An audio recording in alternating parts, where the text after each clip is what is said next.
Welcome back, and today we're gonna be talking about in/Spectre episode 9. And I'm gonna just say I'm disappointed in this episode, but like always, let's just jump into it.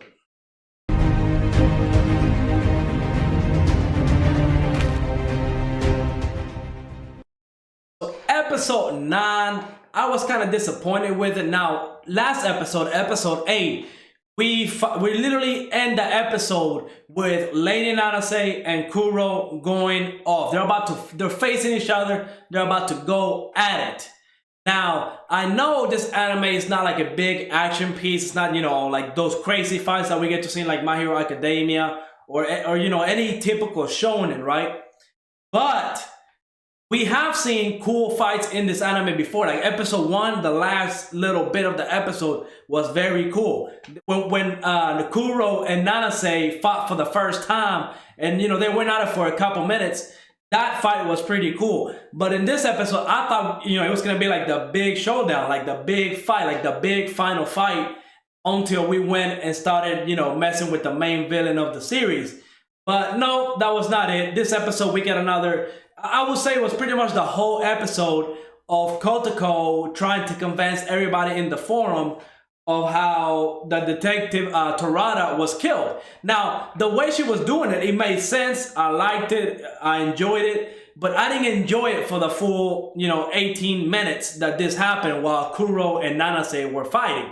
It had its moments, right? She was explaining everything, and every time somebody, come up with a different answer to what she was responding with, she would come up with reasons why what happened to the detective actually was murder. It wasn't like a ghost or anything. And it makes sense, right? She came up with the whole idea saying that, somebody wanted to kill the detective because he's a good detective, so maybe they were messing with the crimes they were about to commit or whatever, but somebody wanted to kill the detective, and the way they went about it was to lure the detective out into the gas station, and they had a pendulum swinging with a steel beam or a brick or whatever that would eventually hit the detective in the face. Now, to do that kind of murder, it would, it's a long process. You got to set it up. Then you got to make sure the detective is standing in the right spot. It's a big lie. And Saki is over here thinking, that's a stretch. You're stretching a lot. I don't think a lot of people are going to believe this. And some people are. In the episode, we see the picture of Lady Nanase pretty much crack a little bit. And then we also see Nanase, like her face is kind of like, she's losing like the little black thing that she's got around her face. It was like leaking out. So it is working a little bit, right? Like she's actually debunking Lady Nanase. But I didn't think we needed to do this for the full, episode almost. Now we see that Kuro is fighting Nanase, and it looks cool for the little bits and pieces that we got. We see that Kuro, I think he got killed like what, 2 or 3 times in this episode alone. This is definitely the most we've seen, him dying. So I don't know if there's a limit to his power, right? It doesn't seem like there is. He can just keep dying over and over and over. But the same thing applies to his cousin. His cousin also has the same power. So she's over there killing herself over and over and over, picking the future that best suits her, while Kuro is fighting Nanase, and every time he dies, he reaches out and finds the future that best suits the team. And they're canceling each other out.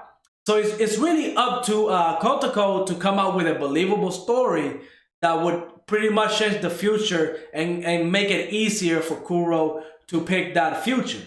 And now, Cultico, in the earlier episodes, she mentioned that she had 4 different solutions to pretty much end Nanase, and she's very confident.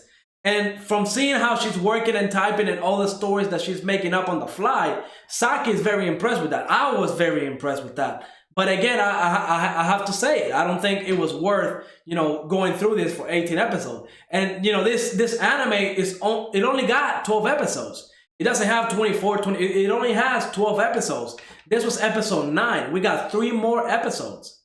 So I wonder if we're going to get the big showdown between Kuro and his cousin. Are they actually going to go at it? Or is this going to end pretty much with the destruction of Lady Nanase? And maybe a second season will go after Kuro's cousin? Who knows at this point? Because I'm starting to think that each episode after this one, right, we're going to go through one of the solutions.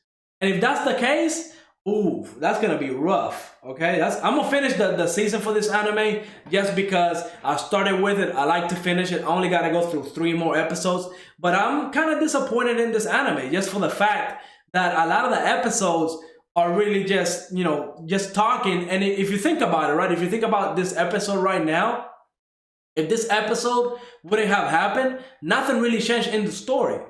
Like at the end of the episode, after she did her solution one, yes, Lady Lana is a little bit weaker, but if they don't stop her right now, she's still gonna be OP and unstoppable force, and she's gonna wreak havoc all over town. And of course, she has to be stopped. I mean, I'm pretty sure Cultico, Kuro, and Saki, they don't want Nanase going over there and start killing people left and right for the whole night until there's nothing more to kill. I mean, they gotta stop Lady Nanase. It makes sense. But I just feel like they shouldn't have done this one solution for one episode. Honestly, I feel like they should have just gone with like 2 or 3 at the very least, because it dragged out a lot for me. I really didn't enjoy this episode at all. I was going in expecting a big fight between Kuro and Nanase. Maybe those were me having my expectations way too high. But all this episode kind of accomplished for me was to lose faith in the next episode, because the way episode 8 ended, again, I thought episode 8 was okay, and the way it ended, I thought we were finally gonna see the big showdown. We were probably gonna see Kuro's cousin show up. That would have been nice if we actually get to see a fight between the 2 immortals.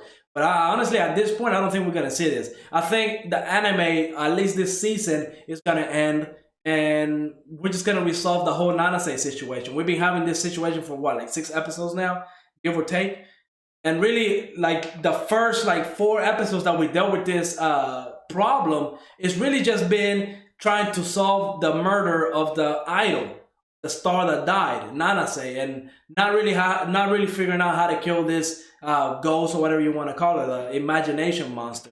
Now Cultico is just, I think she's gonna win, unless there's a big plot twist that changes. But at this point, I really don't feel like watching this anime anymore. After 9 episodes and me losing faith, because some of these episodes have had like a big cliffhanger.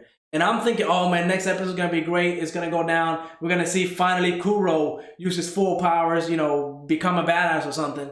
And no, we just, got like 5 seconds of it. And the other, 10 seconds, or sorry, not 10 seconds, the other 18 minutes was Cultico pretty much trying to explain how the detective was killed.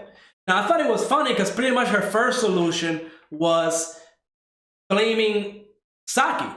I mean, she wasn't straight mentioning her name, but she created that solution pretty much thinking of Saki. Like, even Saki mentioned it, like, oh, you're thinking of me, like, what the hell, you know what I mean? Like, what if they come after me? That would be funny if she, because Cultico is trying to be with Kuro, and now she's trying to get rid of Saki forever, so she'll send her to jail. That way she, no chances of Kuro and Saki going back. That would actually be kind of hilarious. I don't think Cultico is capable of doing that, but I just thought it was kind of funny for the first solution to kind of involve Saki in that way. In fact, as soon as they show that female in the office, I'm like, man, that looks a lot like Saki.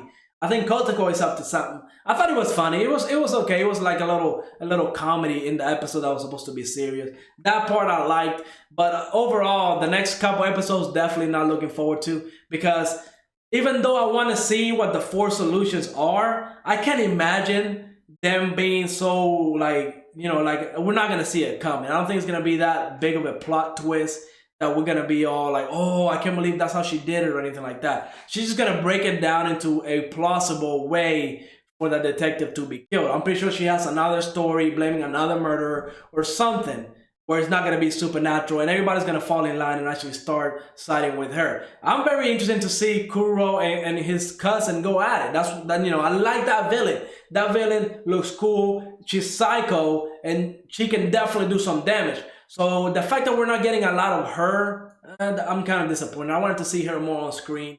We're just going to have to wait till the next episode. I'm not really looking forward to the next episode. I'm just waiting for it. Maybe it'll surprise me. Maybe since my expectations are really low right now, maybe next episode something big will happen and that will hype me up again. Or maybe I should just read the manga to get the story a lot further and at my own pace, because this weekly thing, waiting for the whole week, and every Sunday I'm waiting for this anime. I'm like, ooh, this next Sunday is gonna be it. In Spectre is gonna be great. And then we get episodes like this. At least for me, it wasn't my cup of tea, but If you like the video, go ahead and leave a like, subscribe. Let me know what you thought of this episode if you disagree with what I'm saying. But like always, I will see you on the next episode.